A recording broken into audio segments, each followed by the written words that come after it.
He's looking to finish this right now. Higbee laying him in. He is closing in. I think what you're doing here, like, conversations create change.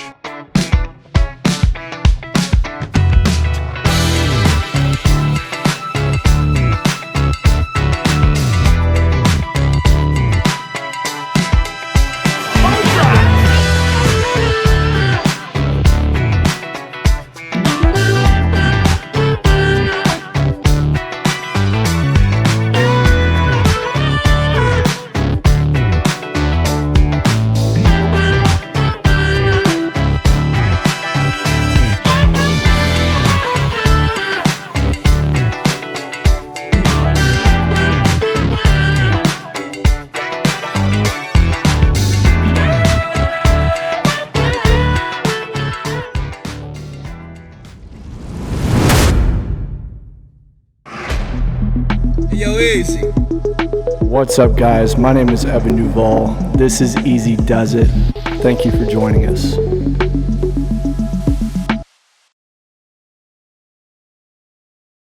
I have my friend May, and we met a couple weeks ago, and she's a hypnotherapist here in town, and we connected a few weeks ago, and she offered to bring some awareness to the room with a slight meditation and breath work. And we'll just start off, and everybody will kind of introduce a little more presence of mind. So I'll give it to May. Take us through it. All right, thanks, Evan. And everyone's getting their headphones on, but everyone can hear me, seeing smiles and thumbs up. Cool, awesome. Thanks so much for having me here. This is wonderful. Again, my name is May Devi, and I am a hypnotherapist. It is my honor and my joy to lead you through a brief mindfulness moment here this morning. You know, we can all pretty confidently say that we're physically present. I think we can all raise a hand to say, I'm here. We can say with confidence, I see hands. But it's not always something that we're as confident to say that we're here mentally. So that's our intention here, just to take a few minutes to do some breath together and bring the awareness in so that we can have the awareness for this wonderful conversation and all collectively hold space in this time together. So let's go ahead and take 3 intentional breaths here today, perhaps the most intentional breaths you've taken so far. Inhaling through the nose and exhaling, releasing. Good. 2 more. Inhaling through the nose. Good. Exhaling, becoming present. Inhaling through the nose. And exhaling, releasing, relaxing, and becoming present now. And you're welcome to have your eyes open or close your eyes. Some people find it easier to close your eyes as it tends to close out the distractions around you. So allow yourself to bring your focus inward, bring your attention inward. And go ahead and bring your focus and awareness to your right palm, the right palm of your hand. And just bring your focus and awareness there to your right palm. And bring that focus and awareness now to your right elbow. Remembering to breathe as you do. And bringing that focus and awareness up to your right shoulder. And bringing that focus and awareness now across all the way to your left shoulder now. And bringing that awareness down to the left elbow. And bringing it all the way to the left palm. Aware of noises and sounds of music in the background, or perhaps door hinges squeaking, just reminding you that all is well in the outside world and allowing you to turn inward deeper as you bring that awareness all the way once again to your right palm. And bringing that awareness to the right elbow. And bringing that awareness to the right shoulder. all the way across to the left shoulder. And bringing that awareness to the left elbow.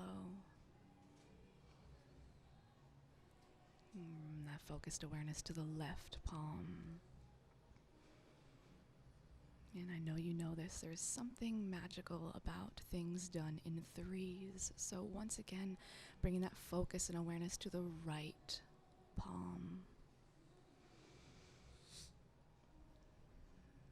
And bringing that awareness to the right elbow. And bringing that awareness to the right shoulder. And bringing it across to the left shoulder. And bringing that awareness down to the left elbow. And all the way to the left palm. Good. And just taking a moment here now, becoming aware of how much more aware you already are. That by taking a few moments of intentional breaths, of inward focus attention, you've brought yourself so much more aware, so much more present in a space where the heart is open, where the mind is open, and we're aware not only of ourselves, but those around us. And that's what truly matters. And taking a nice deep breath and allowing all of that truth to sink in. As we collectively allow the eyes to open, coming back to this time and this place with an open heart, an open mind, and ready to listen to this wonderful story. Thank you all. All right, what's up, guys? My name is Evan Duvall. This is the Eazy Does It podcast. We're back with episode 10. My guest today, Justin Wren. Thank you. Thank you so much for joining me, man. I was really excited about this conversation, and now we're here for it. Right. And so let's live it out. Yeah. Thank you, May, for bringing us in that way. I think there is, something beautiful about having individuals approach me now with this platform and say, hey, this is how I'd like to contribute.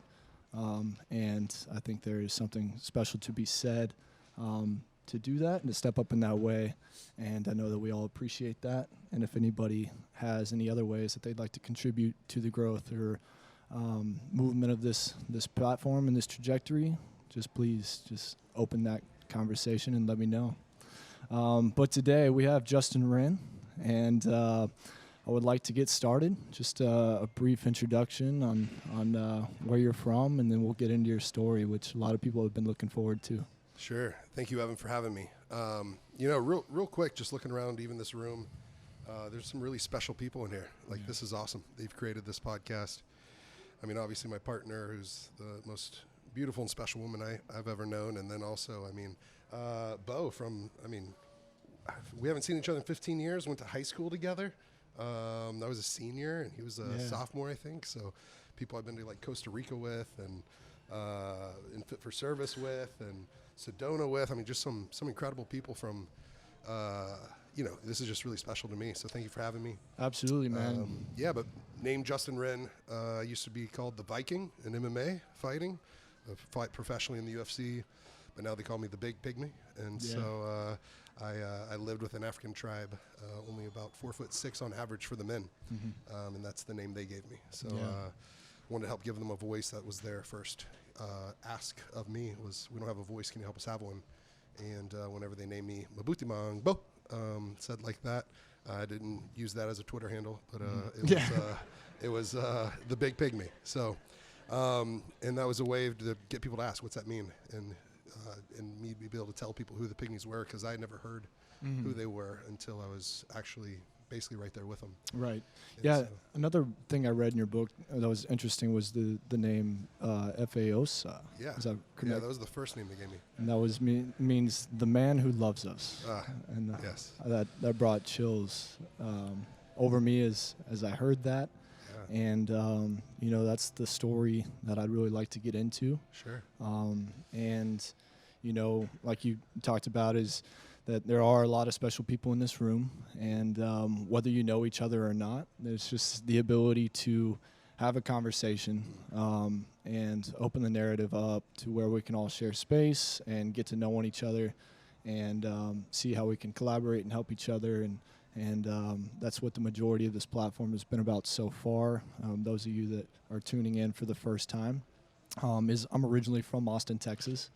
And with all the growth that is happening in the city now, I think it's a very important time that we create the narratives of that which we enjoy about our city and the changes that we would also like to make, and also having a welcoming presence for those that are moving here from an optimistic place or wanting to contribute and share, because that is what's going to make this city great and innovative and really progress us into the future.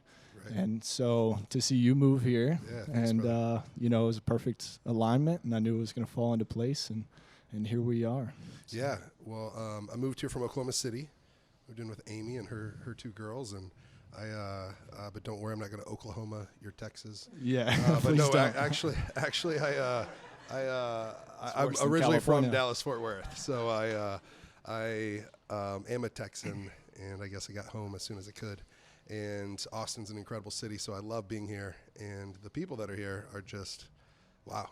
It's I don't know if it's just I've been so incredibly blessed with community, but everywhere I go in Austin, like, people are doing amazing things, whether it's locally, maybe statewide or nationally or even globally. Yeah, people are motivated to create change. And you starting your podcast here, I'm starting one coming up really soon. And I think what you're doing here, like, conversations create change, and they can change the world. Absolutely. It creates moments of those chills and inspiration. Yeah. Hard conversations challenge and allow us to take a hard look on what's truth in here that I'm hearing in this conversation, and how can I change and make this world better? Absolutely. Make myself better, make this world better.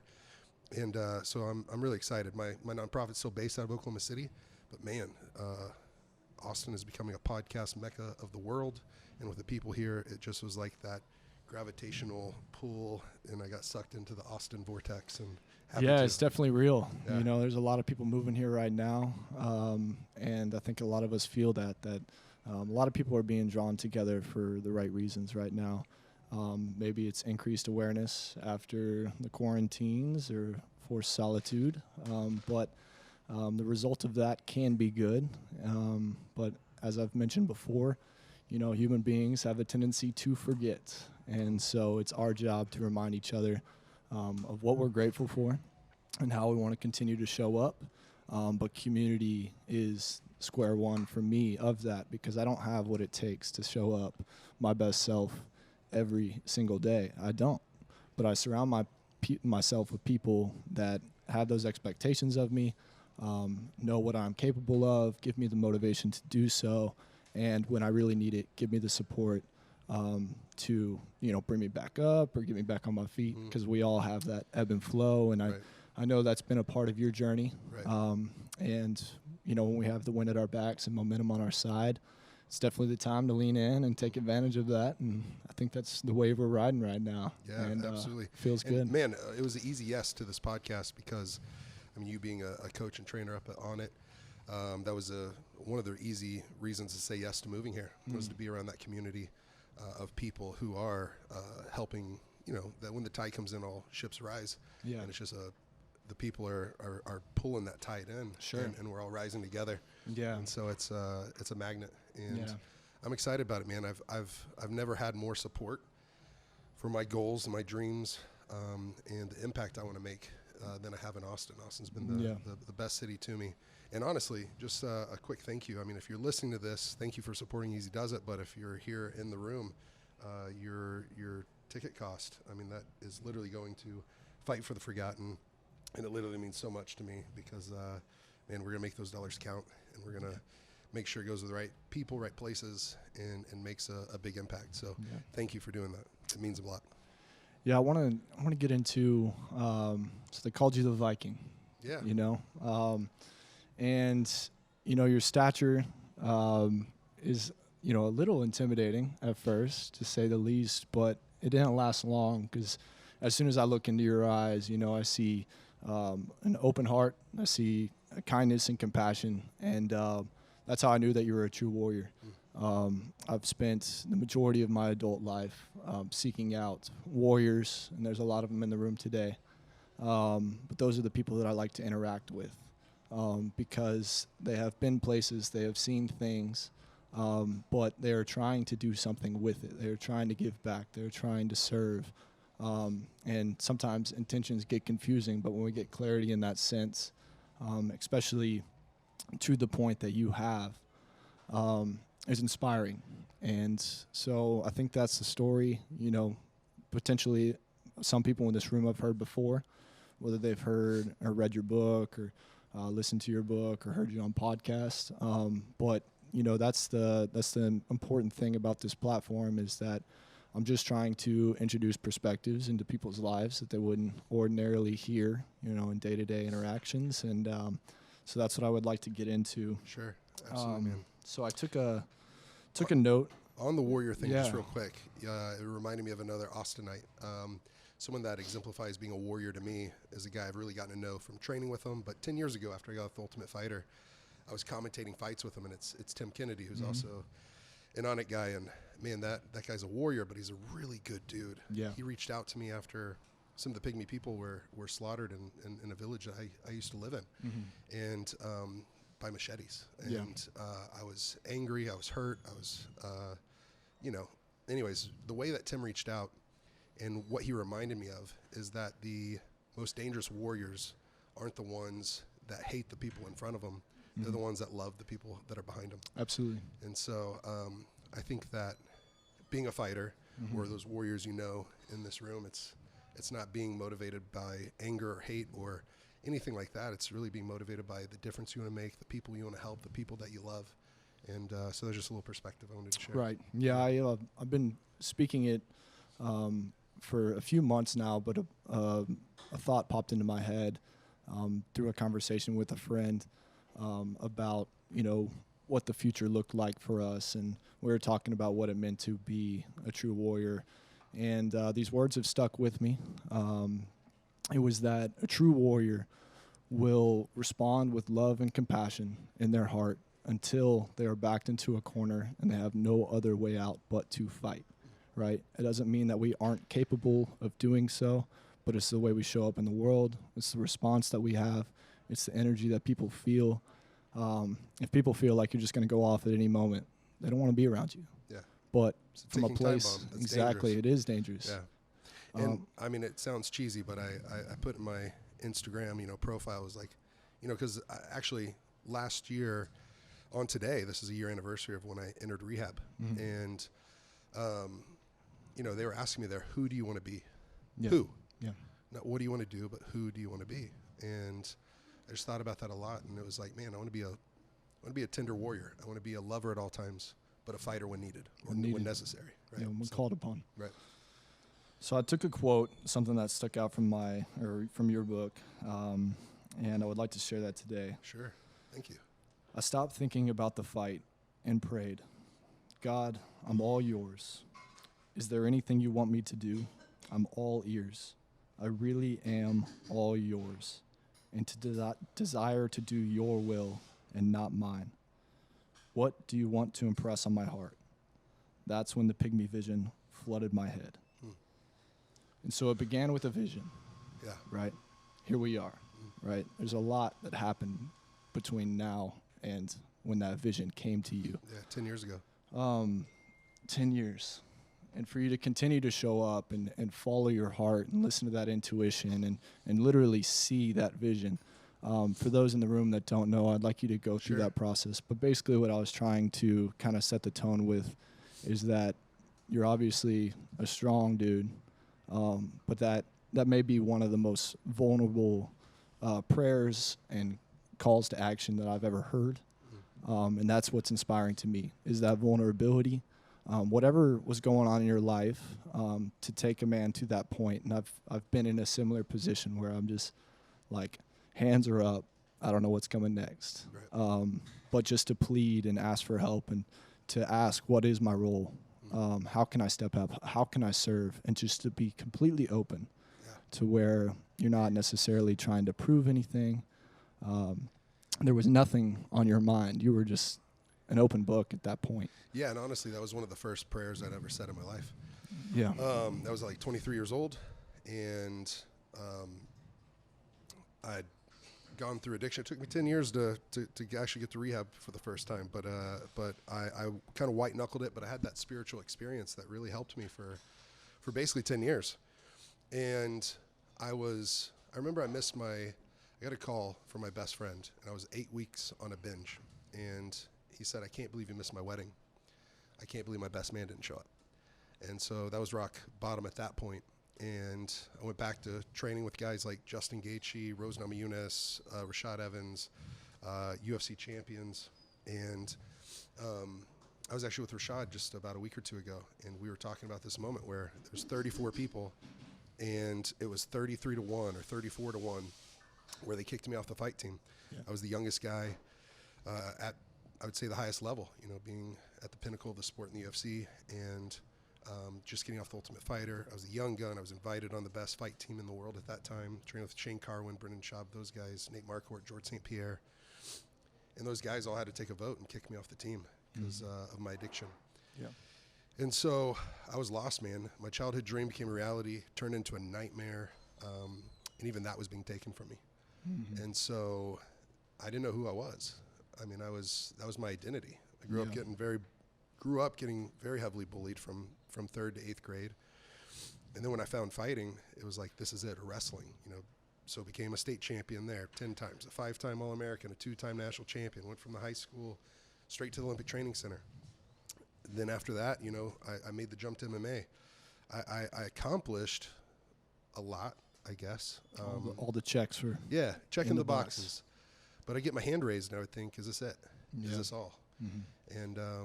And I knew there was more, right? And I'm so grateful now. I know what that is. For me, what I discovered is it's one thing to fight against people, but it's a whole other thing. So much more meaning to fight for people. And that's what lights my fire. That's what they say to do. Go out and do the things that set your soul on fire. Pursue those. And that for me is fighting for people. And so when that vision happened, and I'll explain the vision, I was just empty, alone, searching, but I had gotten an offer to take my childhood dream at 13 years old was to fight in the UFC, but on my goals list at like 15, whenever we were in school together, I wrote down, number 3 was win a national championship in wrestling. Number 2 was fight in the UFC. Number 1 was fight at the Saitama Super Arena in Tokyo, Japan. Wow. Now all of a sudden, I had taken about a year, gotten my life right, worked at the Children's Hospital or volunteered there, a homeless rescue mission in Denver, and a youth group at Risk Youth. Mm-hmm. And it was kind of like I was shotgunning, right? Where I was just going anywhere and everywhere, but I didn't have like a clear direction. Yeah, just to see what hit. Yeah, and I wanted like a focus, like like something in the crosshairs, like be like a sniper. This is it. Mm-hmm. And so I got offered that fight, and I was about a year sober. And I was like, oh, this is it. I'm being rewarded for getting your shit straight. Yeah, getting my shit straight, getting my shit together, trying to be a good person. Yeah. And then something in my soul or spirit or heart just said, it's not right. I'm not ready.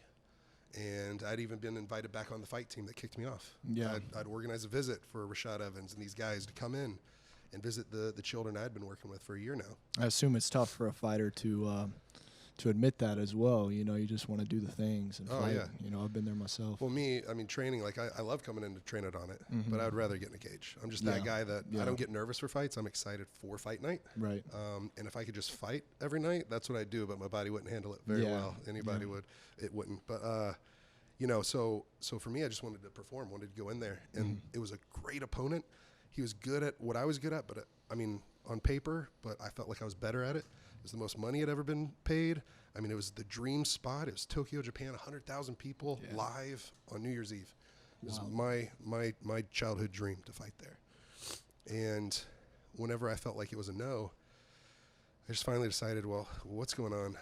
I need some direction besides just for myself. Right. And I just decided to say a prayer, not pushing any beliefs on anyone. But whenever I said that prayer, I got lit up. Yeah. And I had a movie in my mind. And this was completely sober, and I saw myself in the rainforest. I saw myself walking down a footpath in the forest, and I hear drumming, and I'm clearing like vines and thickets out of the way. I hear drumming, very distinct drumming. I hear singing, very distinct, almost yodeling. I know what it is now. I come into a clearing, and I see these twig and leaf huts, and I meet these smaller people, and they have darker skin, and my heart was just broken for them, because the first guy I saw, his ribs were poking out, and he looked like a skeleton with skin on. And I knew that he was starving.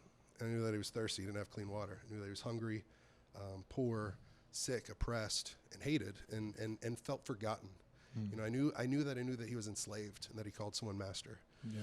And I came out of that vision, and I literally cried a little, I don't know if you call that a puddle, but a grandma-sized cookie of tears, I guess. And it rocked me. For 3 days, I felt crazy. Because I'd experienced psychedelics once or twice. It was mushrooms, and I'd never seen anything like this. This was like, it was as real. It was as real to me as you are to me right now. That vision. It was like a visualization drill that I'd done a lot of times at the Olympic Training Center before fights. Yeah. But I didn't try to conjure anything up, and it was so much more real than any of those that I'd ever done. And so for 3 days, I thought I was crazy. Then I meet a guy named Caleb, and I tell him this vision. And he had been friends with Bear Grylls. He had led humanitarian mission trips all over the world. He lived with the Vanuatu tribe that created bungee jumping. He lived with the Maasai tribe that hunted lions. I'm like, wow, if there's anyone I can tell this vision, maybe it's him. So I tell him, and he gets excited. He leans in, he smiles, and I'm like, what's going on? He goes, and when he stops me, he goes, I know who they are. Yeah. I said, what? And he goes, those are the Mabuti Pygmies. And I said, who? He said, and they're in the Congo rainforest. And I'm like, where's that? Yeah. And then he goes, and I'm supposed to go in 3.5 weeks. And I go, what? And he goes, but my wife just asked me to cancel my trip because the rebels took over the 1 million-person city we're flying into. They're decapitating people in the streets. Like it's no bueno there. Yeah. And so then I was like, whoa, I don't know if I want to go that soon. You know, he was leading a team of 4. All 3 guys backed out. It was just him going. Yeah. We go to his wife, and whenever we tell her, she looks at Caleb and grabs his shoulder and says, Caleb, you gotta go. You know, and she's got an infant, or not an infant, but a newborn. You know, or maybe like a 1-year-old. And I'm like, this is nuts. And so I end up going with Caleb and a guy named Colin, and we take a ton of different flights. We land on a grass runway after we were circling it, and they were clearing it with machetes. And then we take a truck like 6 to 8 hours. Then I think we stayed overnight. Then we got on motorcycles, went through the rainforest. Then we got on these pygmy dugout canoes, which aren't big pygmy sized. Right. They're pretty small. Yeah, one person per canoe for Americans, I'm sure. Yeah. And then we're across, and I'm like, wait, no one knows how to swim except us. Like, this is crazy. There's crocodiles, there's hippos. Yeah. This is the deepest, most powerful river in all the world. Surreal, I'm sure. Yeah. It was like, what just happened to me? I was just in the U.S., living in Denver, around the mountains, like, living this life. I had never even had a plan to go to Africa. Not that I didn't think it was an incredible nation, which is my favorite place on planet Earth right now. But I was just like, it wasn't on my radar. You know, maybe a safari, right? But all of a sudden now I'm in the rainforest. Yeah. You know, and we're walking down this footpath, and we hike for 30 minutes, maybe 45, and then we hear drumming, and then we hear singing, and then we come into a clearing. First guy we meet has tuberculosis. His ribs are poking out. It looks like a skeleton with skin on. And I just had to I took a knee, but at first I just fell into a squat. Elbows on my knees, hands on my face, like, what's going on? Caleb and Colin over me are grabbing my trap, right, my neck, and saying, this is your vision. This is your vision. And I'm like, what? Like, how does this happen? Like, what is this? Why? All these questions flood. It's surreal. I have to take a knee because I'm literally weak in my knees. Yeah. Seeing the vision that I told them about 3.5 weeks earlier. And since then, it's been crazy. Last 10 years, I've been adopted in his family. I was given that name, Efeosa Mubutimangbo. And I was given Efeosa the day before, maybe 2 days before. I buried a young boy named Andy Bo. I held him, was cupping the back of his head and holding his little hand whenever he took his last breath. And I remember looking at his mother, who was sitting there topless. It's just part of their tradition. And I could see every rib down her sternum because she was starving, because she was sick, and she had lost her husband. She had lost her other son. And I had no idea about the water crisis until You saw it. Yeah, until I saw it, until I felt it, till I had blisters on my hands from digging his grave. Yeah. And so then I came back and I was like, everyone's wanting me to come back to fighting. I actually left on a winning streak. And it's like, man, I got to shelf that for a little while. I don't know how long. It ended up being 5 years. And just trying to unpack it, experiencing it and everything. Where is the pinnacle of this? What now? What is my role? And that was the impression I got from your book. It was obviously tough to get there. Yeah. Had to go a long way, but there was also corruption, and also just not being clear of how someone like you or us could help. Right. But I think after 10 years, there's a little more clarity of how to integrate and do that. And I think that's it's one of the most. It is the most incredible story I've ever heard. Wow. And for someone to experience that clarity and then immediately step up into that, I think that's our role here on earth. A lot of us are looking for that. A lot of us are trying to get close to that. A lot of us might catch a glimpse of that, right? Visualization is an amazing technique. And some of us have had visions induced by things or states. And we can get a little closer to that level of consciousness and what's capable of here on earth.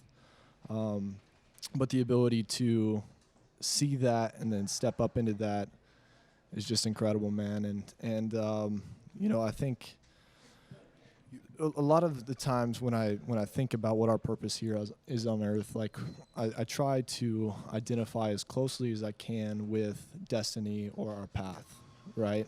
And the closer we are to that, the less that we're swinging back and forth, so we can walk this fine line daily, hopefully with practice, of having enough awareness to where we can respond with the world. Yeah.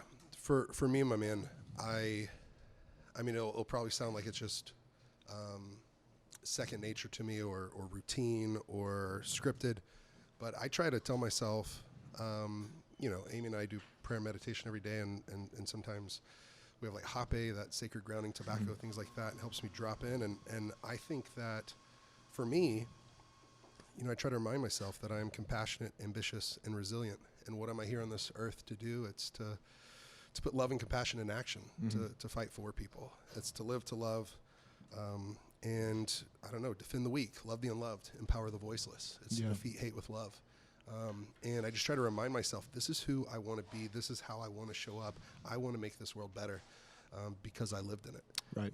And so we can all do that. We all already do that just by our presence, but to have a moment of intention, just like we did before we started with the breath, and but to start our day that way, and then to remind it when things get tough. For me, that vision I had got me through the hardest times. And I know that's not normal, right? And it's not a frequent thing. But when I had malaria the first time and I almost died, I lost 33 pounds in 5 days. I was vomiting red and green, blood and bile. I lost my peripheral vision. I had black water fever, which is when your kidneys and liver are all failing. I didn't urinate for 5 full days. And whenever I finally did, because 65 to 70% of my bloodstream were parasites, it was black. It was as black as this microphone. And it was sticky, and it was awful. But my team was so worried for me. Yeah. My mom was calling me on Thanksgiving Day, please come back home. I was medically evac'd from Congo to Uganda. And I just reminded myself of that vision. This happened. It came true. These people accepted me. They adopted me in. I get an opportunity. Like, I'm the guy that knows how to get this clean water that they don't know how to get. I have an opportunity through the platform I have, the voice that I have, or just being an American and having free speech to like give them some sort of a platform. Yeah. Like I'm not gonna run or hide or be scared because I had that vision. So being able to remind myself of that purpose really allowed me to lean in and get through some hard things whenever other people weren't understanding. Yeah.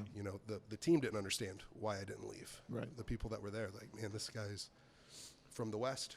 He doesn't get this kind of sickness a lot. It really hit him hard, he might leave. Yeah, and exactly. I remember after like 13 wells, drilling the first 13 in the year I lived there, now we're up to 73 wells. Wow.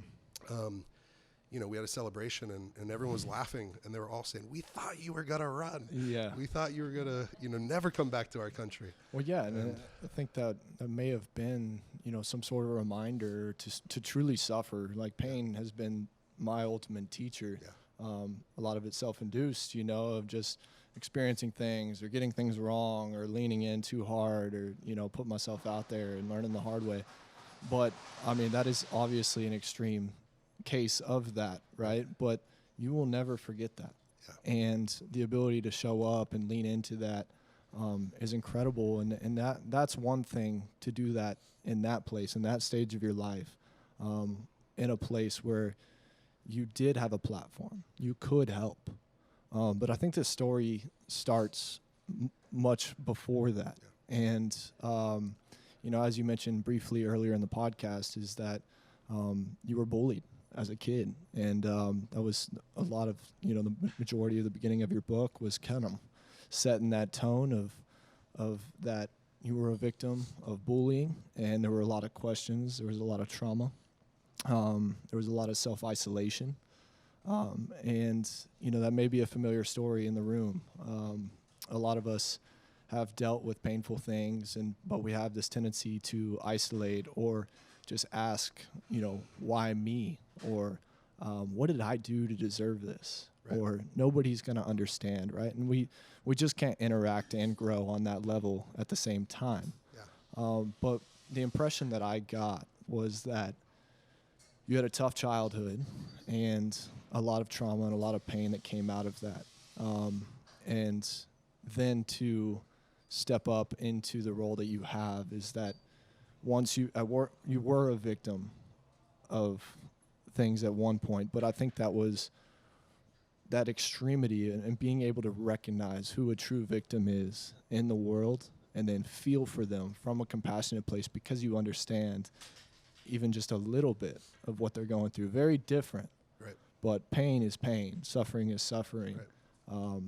Feeling like you don't have any opportunity or nowhere to go or just isolated is one thing. And then to just rewrite that narrative and go through those trials and learn how you're going to confront and share and now step up. And that's true leadership.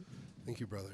I think maybe I can tie this in back to bullying, but for the pygmies, even when I was sick with malaria, or even the times that my water filters broke, and now I'm having to drop iodine tablets into green, filthy water, you know, and drink that for a week or two until we got more filters or until we drilled wells.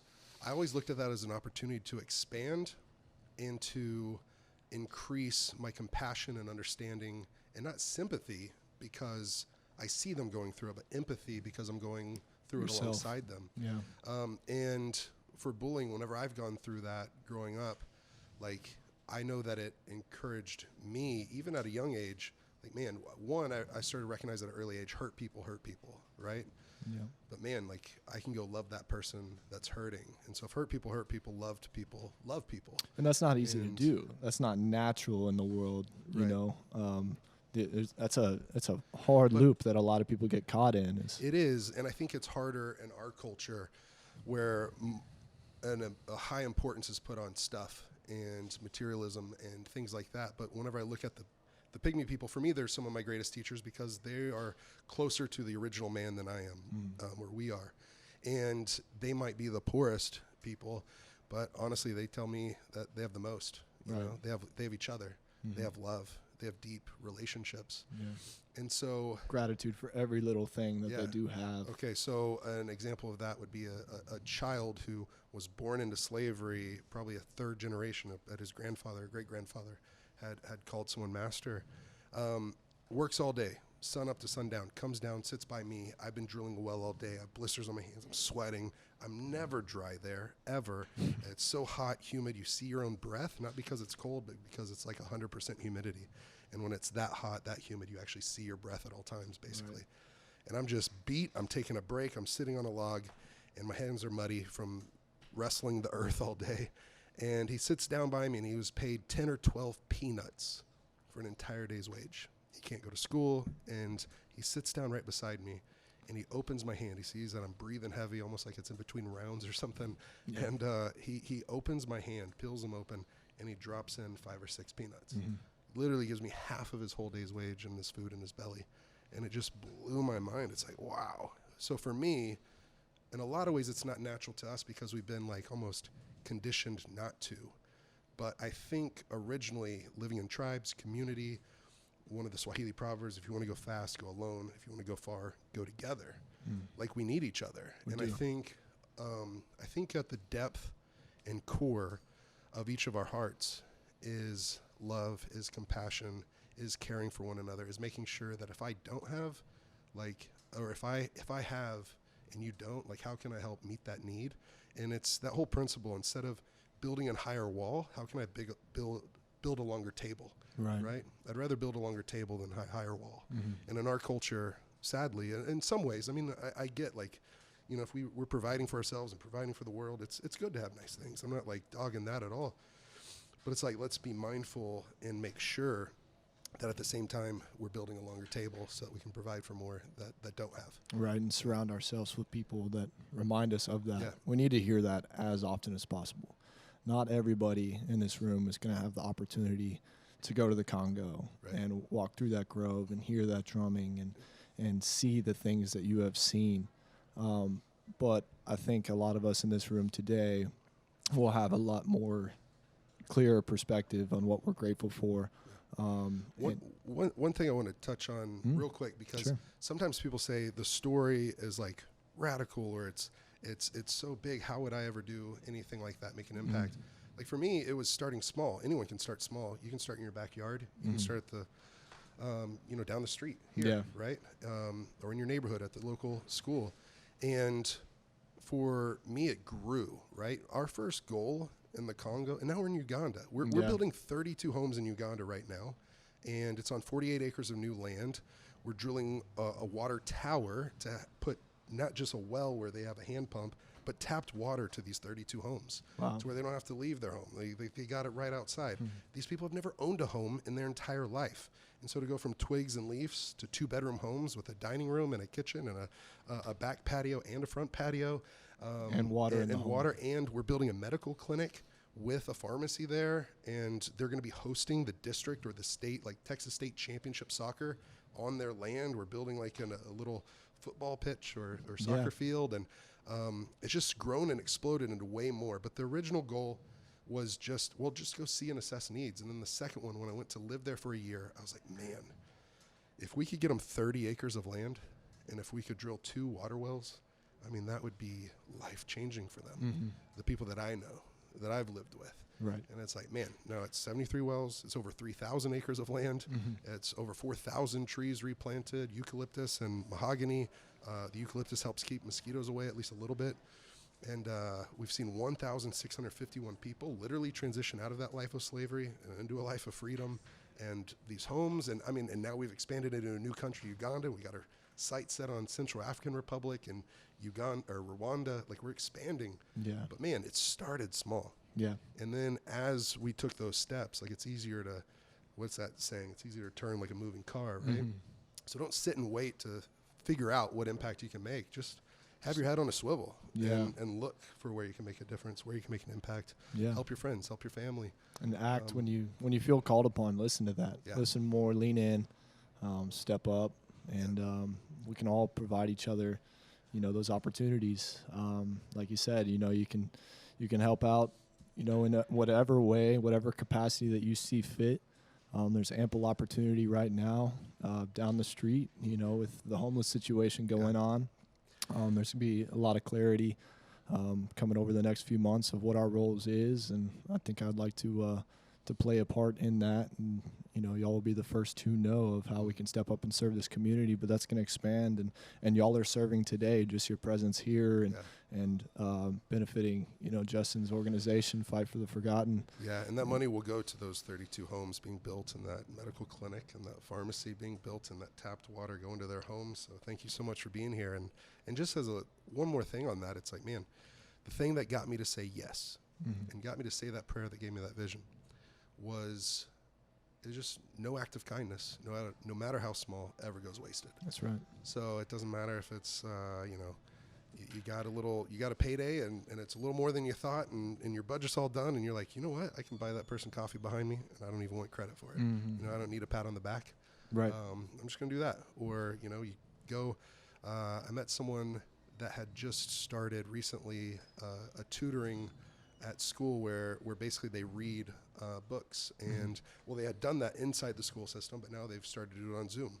And it's like, you know what, like those kids need that because they're disconnected, or they're just on their social media and they're seeing people and they're comparing themselves to everyone's highlight reels, which a lot of times are fabricated anyways, or only the best moments.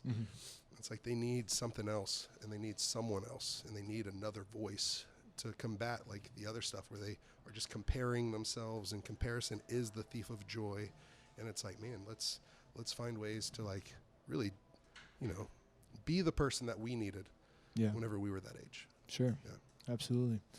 Yeah, I think there's something in our culture and the way that we're brought up that we try to think of what the outcome is of our immediate actions, right? And this need for things to be reciprocated almost immediately is one of our biggest downfalls, and I think a lot of us are probably aware of this in the room, is that just, energy is real, and we can put it out in the world with good intentions and act that it will come back to you in some way. It may not be directly from source, but in some way, eventually, if you let the world provide, then it will. We do live in a state of abundance, especially right now, and just a little bit of suffering and a little bit of isolation.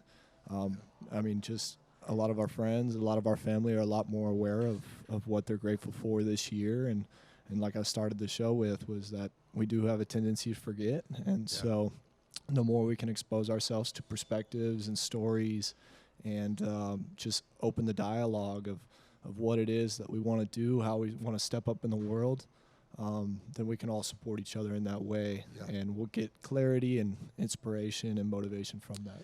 Yeah, I love that. Some of the people in the room have been on some of these summits or retreats I've been on, and whether it was Sedona or Costa Rica, and one of the perspective shifts I've gotten through at least my community that I've been gifted with, or my tribe, right? First it was the Pygmy tribe, but I didn't have necessarily a tribe of people that I did life with here in the U.S. And I had friends, but I didn't have this mindful community that wanted to make the world better and to, use their gifts and talents to serve the world. And one of the things I've had to shift is like, you know what, I'm not, growing up in like traditional Texas, Oklahoma, going to, church and stuff, you always hear like your cup, you better fill up before you pour out. And when you pour out, you're empty and you no longer have anything to give. And I think there's wisdom to that, but I also think there's so much more, right? There is an abundance. Yeah. And I think when we connect to source, to God, to each other, like we're no longer these cups that empty, right? If we stay connected, talking about a river, right? We become mighty rivers. And so that love can flow in and that love can flow out. I think it's and more of a just baseline. have to stay, connected. And if you disconnect from that, then you are a reservoir.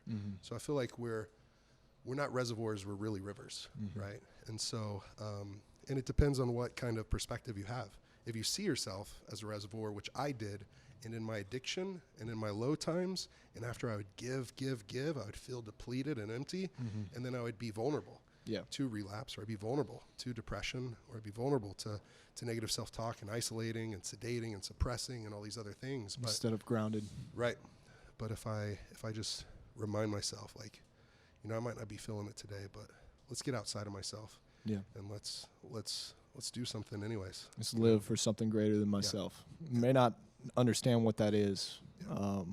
May not try to define it, but if we do that, we remind ourselves how small we are and what capabilities we have with very little. That's how far we can go. It's that whole stay connected, right? Like stay connected, whether it's source, your friends, your community, your tribe, whatever gives you life, whatever breathes life into your soul. Stay connected to that. Go out in nature, take off your shoes, get in some water. Yeah. And I just got in an ice bath before I came here. Yep. And that'll do it. Yeah, I actually didn't want to do it, and Amy probably had to go to her girls' concert, but she was really battling today. to get in there. And so I jumped in first, and then we talked about, what's the reward is going to be afterwards, right? Like sometimes we got to do these hard things.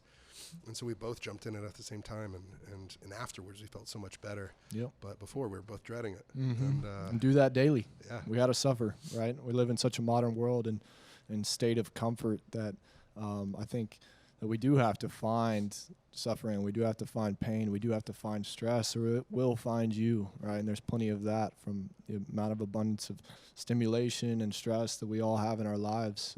So we use these things, we use these tools to find that baseline and reset, what is zero, what are we capable of there, and then we have the ability and potential to feel. We have the ability to respond instead of just distract and mask and hide, because that'll only get you so far before you crack. I think a lot of these challenges or life experiences we have obviously are all learning tools and lessons, but truly it's an opportunity. It's an opportunity to, if I relate it to the story, it's like to deepen the well.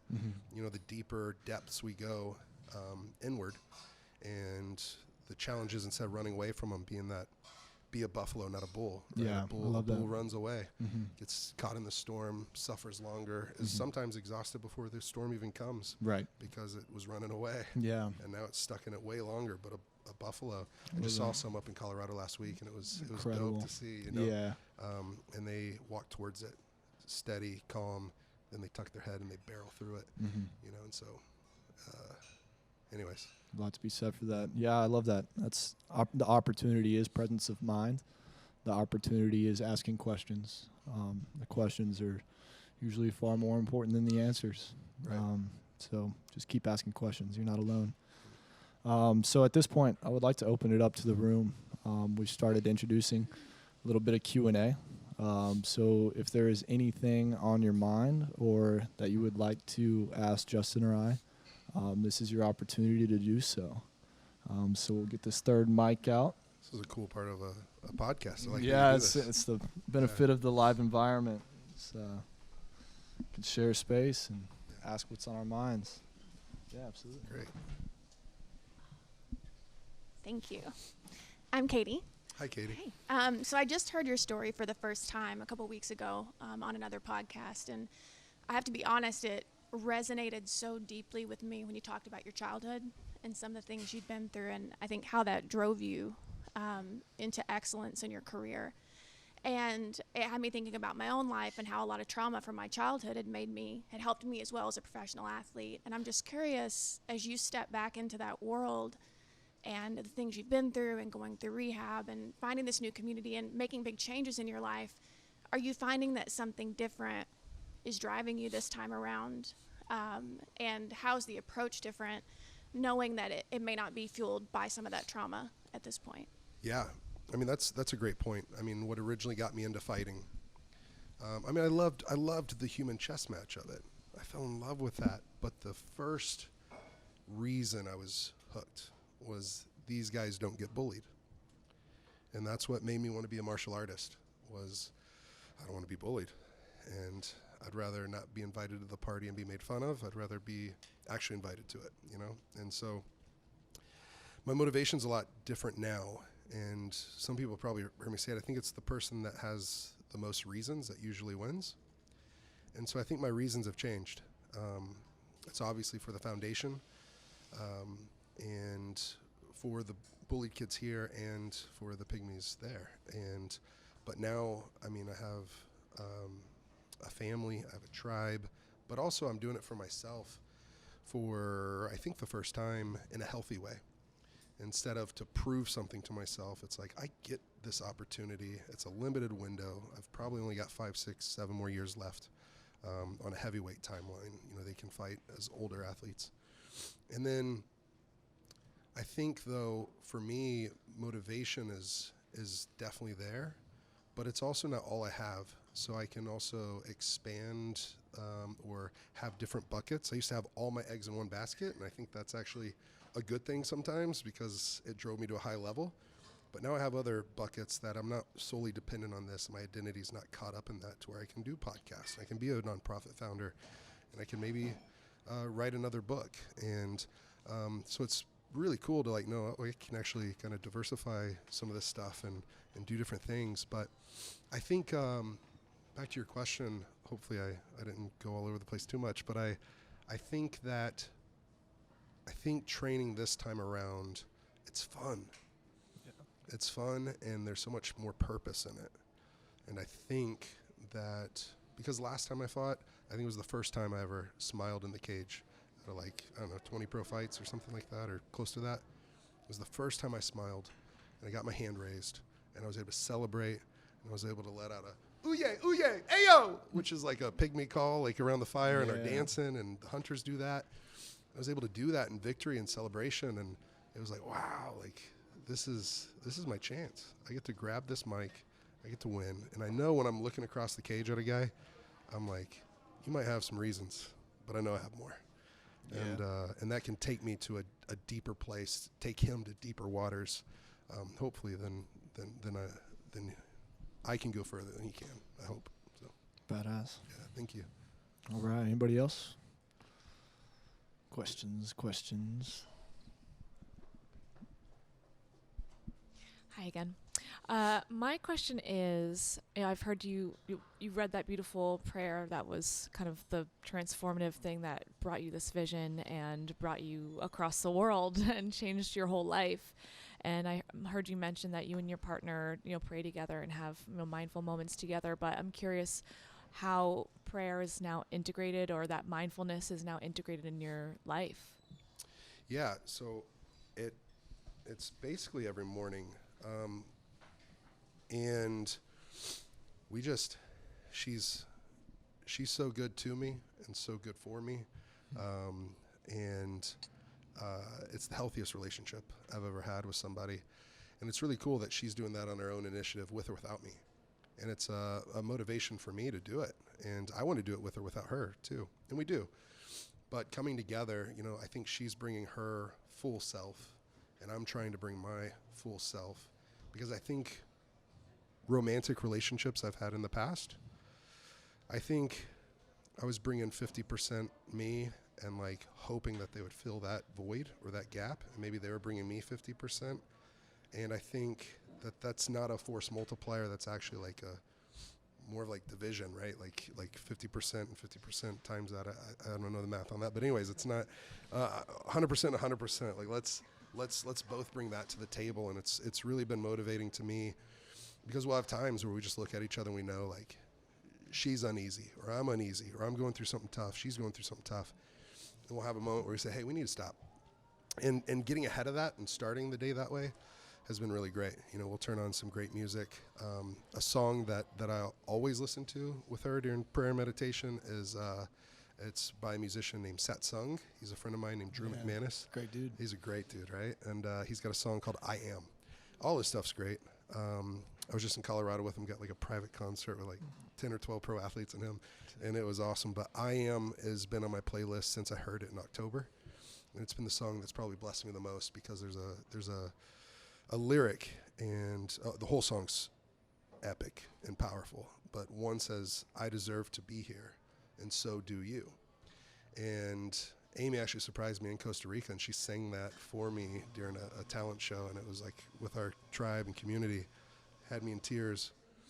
And I don't know, I think that, so April 5th of last year, I attempted suicide. It was my second suicide attempt. April 6th, I woke up. And I talked to Amy about this today during prayer and meditation. I looked at her and I said, if you won $100 million lottery today, how would that be? What would you be like? She goes, that'd be a great day. That'd be epic. Mm-hmm. I was like, what if it happened tomorrow? And she goes, well, she'd be like, wow, I'd feel like a magnet. And, I'd hit the lottery a second time. I go, what if you did it a third day? $300 million. She's like, wow, it might lose its then I'd have to start thinking about giving and how I can make a difference. And I was like, and then what if you did it every single day, She's like, wow, why are you asking me this? And I said, because what would you choose tomorrow?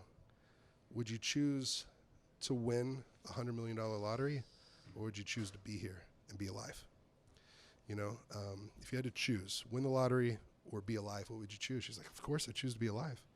I go, I think that's what I discovered on April 6th of last year, is that when I woke up and I was still here. It's like, wow, I really want to be here. And to have that excitement or gratitude of life, and then to have that motivation to want to make it count, every day. I want to make every day count. And I fall short of that, but try to get right back on the horse. And so that was just something that came out of prayer meditation today. I was like, yeah. I found my journal topic for tonight. Dope. Who would, anybody else? Yeah. Any Thank questions? Thanks, man. you. My brother from another mother. Yeah, if I let this down. I think it's funny that there's a sign that says STFU right next to a stage. Yeah.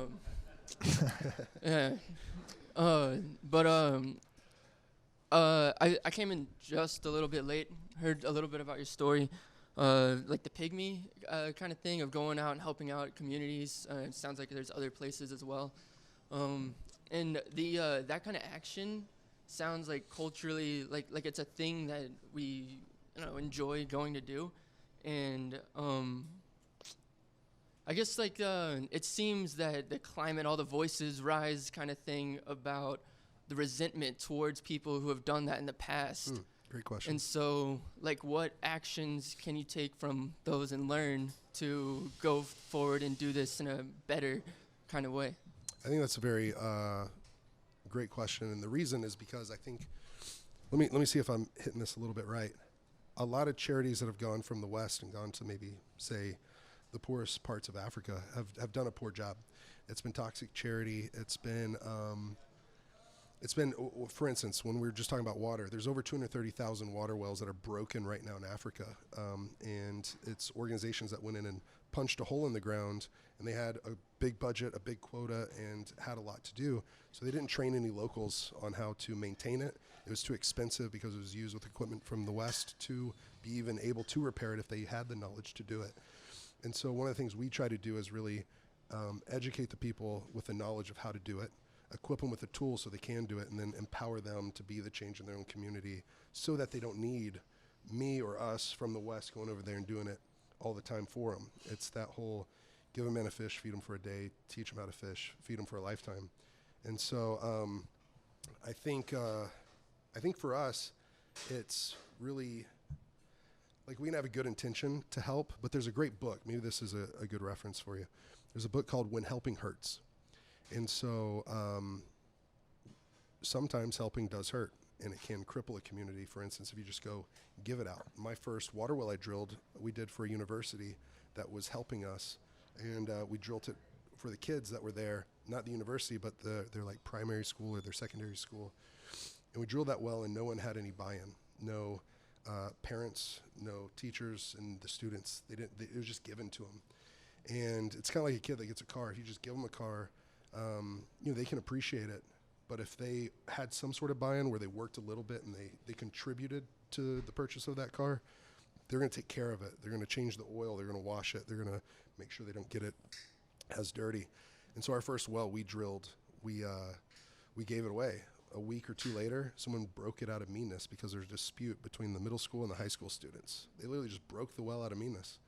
Whenever the parents came to me and said, hey, we need you to fix the well, I said, how did it get broken? This is my first one to drill. I need to know, what did I do wrong? Mm-hmm. I thought it was me. I didn't know it was broken out of meanness. When I heard it was out of that, I go, oh, okay. Called some friends from back home, the people that trained me, and they say, make them pay for it. And I was like, wait, what? I'm here to help them. I can't ask them for money, and they don't have it like we have it. And they're like, no, make them pay. That sounds like a leadership kind of thing, like getting people to take ownership over the role and the work that they're doing. The other deal then is if you're going in, that sounds like an infrastructure upgrade that's happening. Like you're drilling wells, water, and then locally it'd be like drilling oil to get energy from the earth.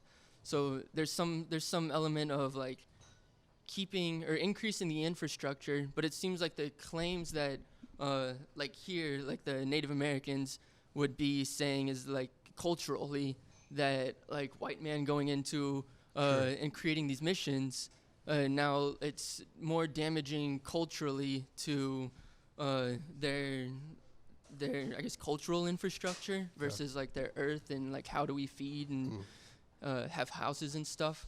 So it's I mean, just to almost back you up on what you're saying. There is a thing, and I've gotten it from going on big shows like Joe Rogan's a bunch, right? Where someone's like, oh, this is his 9th time to talk about like the pygmies again. And he thinks he's the great white savior. And one of the things that is really tough about that is whenever you do go to a place like that, people are on guard because they don't know your intentions and they don't know your follow through. Like when you go to the pygmies? Not the pygmies, but the surrounding tribes that were there. Uh-huh. They were very like in the corruption from the government. Most of it was the government officials because one, they think they can squeeze you for bribes and money, things like that. And another thing is this really going to help or not? And so what we have to do, and what we've done, at least on ours, and try to do our best, is to really make it culturally sound to where it's locally led, because it has to be a local solution to a local problem. And so if I come in there and say, this is how to do it in this community, and this is how to do it in this community, here's the blueprint, here's the cookie cutter solution, it's going to fail. Because each community, just like each person, is unique. And so every problem in every community is unique, even if it's just they don't have clean water, they don't have clean water. The implementation needs to be different, at least a little bit, fine-tuned and customized to that community. So even if they, like your intention was to go in and be a savior, it's like all these kind of things weed that element out. So like you're going to have to do what they want kind of. I'd like to touch on this one as well, is that, what's always most available and what's the easiest isn't always the best way to contribute. Right. And taking the time, like we may not all have the time to integrate and understand a culture to where we don't go in and we don't disrupt things. We don't, misuse or abuse, systems that they already have in place. But there are people that have done that. There are people, Justin's taken 10 years to understand these people and made mistakes and, learned over time there is a right way to do this. I was out at this homeless community 2 days ago. It's called Esperanza Village. And, they're trying to figure out what the solution is for building temporary homes. And so they're integrating and trying to just get people formal identification. And there's a process, and they're trying to figure out what's the most helpful. And so I was trying to figure out what our role is in, how can people help? And they had a lot of examples of what's not helping. He's like, we got a dude that comes and drops off like 200 loaves of bread like daily, and he's like, dude, we don't know what to do with all this bread. It's just turning into rat food. Like we have a huge infestation problem, and it's molding, and like the rats are getting in it. He's like, man, we had like 50 mattresses dropped off the other day. He's like, they don't want them. We don't have anywhere to put these mattresses. It rained the next day.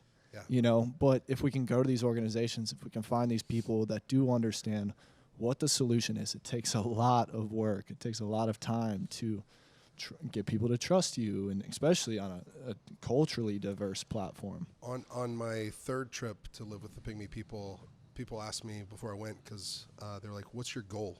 I was like, it's good. I was just trying to learn. It's a scouting trip to assess the needs, see how I can help, all this stuff. But then it hit me. And it kind of another time of like prayer meditation, it's like, I want to do 4 things. I want to listen to them. I want to learn from them.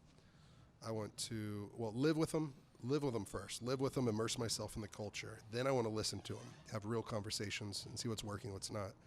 And whenever I'm listening to them, then I'm going to learn how to truly love them, right? Live with, listen to, learn from. Once I'm learning that, then it's like, okay, to love them, it's going to have to be step-by-step, practical, tangible, transformational things that's actually going to help them. And so the greatest school I've ever been to was what they dubbed Campfire University. Was sitting around the campfire with the elders, with their wives, with their children, and asking questions, and then them telling me what has and hasn't worked. And then be like, oh, okay, so that won't work, so let's not do that, And that is a real human approach. Yeah, one instance was a guy wanted to send 5,000 life straws, which are those straws that you can stick your face in the dirt and drink from a muddy water, which is great in concept and great for survival scenarios. But for a village of people, to just think about that act, having to get on your knees and on your forearms and drinking from a straw that way. So it was like, oh, this guy wanted to send that. It was like, man, for buying that shipping container, for the shipping cost, for the cost of all those straws, it's like we can drill 2 or 3 water wells and change 2 or 3 communities. Yep. Let's do that. Teach them how to do it, Right. educate them, give them the technical abilities, it's jobs, and that's empowering. Right. Anybody else? We'll take 1 or 2 more. Jaylene. Might not have.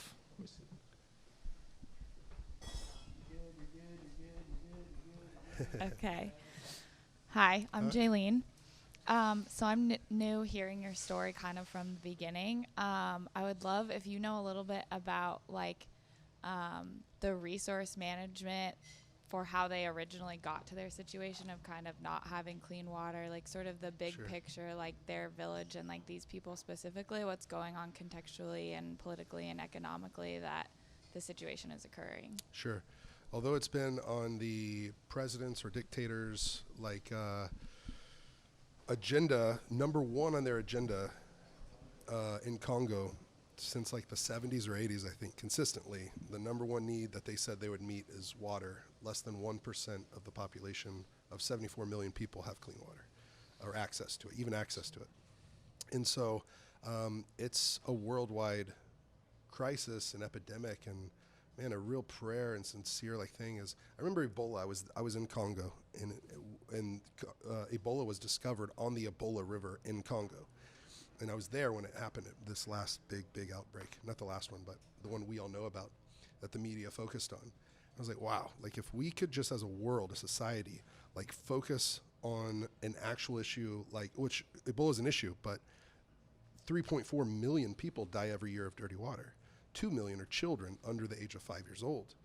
And it's like, look how 1 and 2 was the fact in your book. Of the pygmy people, the one pygmy, and 2 of the pygmy children die before the age of 5. Another statistic is 6 out of 10 that I found. And so it's absolutely brutal. And like, so for them though, it's just has been their way of life forever. Basically, they live in the tropical hotspot of like malaria in the world and tropical disease of like typhoid and cholera and E. coli and Shigella and all these sicknesses and parasites, all sorts of things. So it's just been a constant challenge and battle that they've always had. I remember we drilled a well in the first village, and they wrote Mungu Anatupamaji on the well, and we wanted to name the well, and I thought they would give it a certain name, but this was like all the way around the well pad on concrete, and it literally meant God gave us water. And then I dug into the translation more. It was like God gave us sweet water. And then they were like, which I thought was cool. It wasn't this guy did it or the local team did it or even they did it. It was like something greater provided for them than me, which I knew was actually happening. And I guess to sum it up was like, they were like, oh my gosh, you're telling me that this water has been here for this many years? Like before I was even born? It's like, yeah, it's always been here.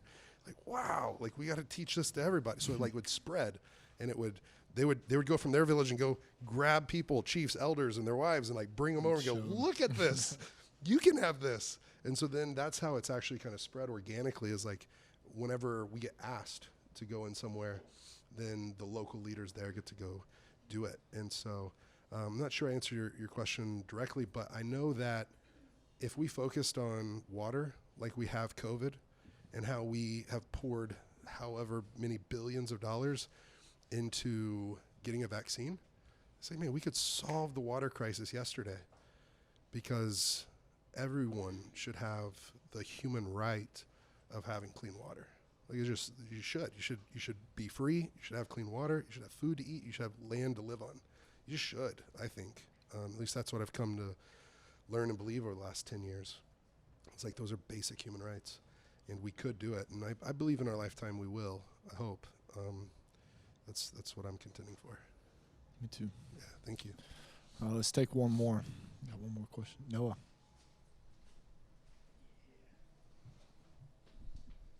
Red. Thanks for being here. My name is Noah. I'm the events coordinator here. So thank you, Noah. I really appreciate you coming through, and also Evan coming through as well. I wanted to take it a little bit back to a personal question. You said that you had struggled with addiction. Yeah. And I was wondering, 2-part question. Do you think that did a long-term psychological, obviously it'll always be there. You think that was do you worry about this impact of that on your body and moving forward? And how do you deal with that kind of continually, it's always there. You're at a bar now. It's always in your face. Yeah. Yeah. No, I appreciate you, man, asking this question. And appreciate your heart and you helping set this up and everything. So, man, I would say that this will sound strange, but I went to a dermatologist yesterday or 2 days ago to her home. Luckily, Amy knows her. And I had a thorn removed from my foot that I got in Costa Rica with some of the people in the room. That was like a month ago. And I couldn't get it out. I had stepped in these thorns and I'd pulled out 4 or 5 of them right when it happened. I was bleeding all over the place, and these thorns were that long. And I was trying to get it out with tweezers, trying to get it out with safety pins. I was trying to get it out with, I was like, is this thing just always going to be with me? Until I finally went to a pro, right? And it had me really reflecting for a month, basically daily. And it's man, this addiction is the thorn in my flesh, right? That I haven't been able to remove on my own. But through help from tribe, community, experts, it's become, I would say, in many ways manageable, although AA says, I'm powerless over my addiction and my life has become unmanageable. But through working steps and basically, I guess, the long-term damage question is, I feel like I've really made a big recovery over the last year. I honestly feel like I'm in the best place I've ever been in my entire life. Although a year ago, I was in the worst place I'd ever been in my entire life, beyond a shadow of a doubt. I thought rock bottom at 23 was the worst it was going to get because I found purpose. Then at 33, even further fall than before. And so one of the things that's really helped me is hyperbaric oxygen therapy chambers. I think that literally might have done something to my brain. I was dealing with a brain parasite. The third time I had malaria was cerebral malaria. It's parasites in the brain. And I had to poison my brain with pharmaceuticals to kill the parasites in my brain, right? And so I had something called methylquin toxicity of the brain. And so I was having brain fog and a lot of other stuff. I was getting confused sometimes. I was forgetting things, but it could have also been from Oxycontin and a lot of different other drugs. So when I did hyperbarics, it was forcing red blood cells down into the mitochondria, and it was really helping me a lot. The reason I'm getting on my phone is I just got a text from a friend who asked me about long-term damage through addiction. I'll just read this. I got this Thursday. Thursday, he said, "Brother, I'm 30 sessions into hyperbaric oxygen therapy. Thank you for being so excited about it. My life has completely changed. I'm so blessed. Hope you're well. God bless you." And so that was one tangible, practical thing that whenever I did 40 dives in the HBOT, it felt like I was getting my life back, and then surrounding me with community. For me, I need to go to meetings. I talked to someone today, a guy named Wes Hurt, who started Clean Drinks. I was talking with him today. Awesome. He gives 50% back to recovery. And so just staying vigilant on it and surrounding myself with people. And the big book basically says, how do you stay sober? It's honesty, open-mindedness, and willingness, right? And so that's the how of it: honesty, open-minded, willingness. So willing to go to any length, being honest with yourself first, probably, and the people around you, so that you can get the help you need, and so, or we need, that I need. And so that's what I've tried to implement. I'm not the best at it sometimes, but I got a lot of people that love me, and I'm very grateful for that. Yeah, and so do you. Yeah. Beautiful. Well, thank you guys. It was an incredible conversation. Thank you for joining me, Justin. Thank you for sharing your story. And let's continue to share space and continue this conversation. And as always, I'd like to open it up at this point. It's really important that we get to know one another. We're already sharing space. This conversation can continue. That's what I like about the live format, is you have the ability to ask each other your thoughts and integrate, what you learned here today almost immediately. So thank you, everyone, for coming out. Again, if you haven't paid for your ticket or would like to donate now knowing a little more of his story, I will be directing people to our Venmo over there, and 100% of the proceeds are going to Justin's charity.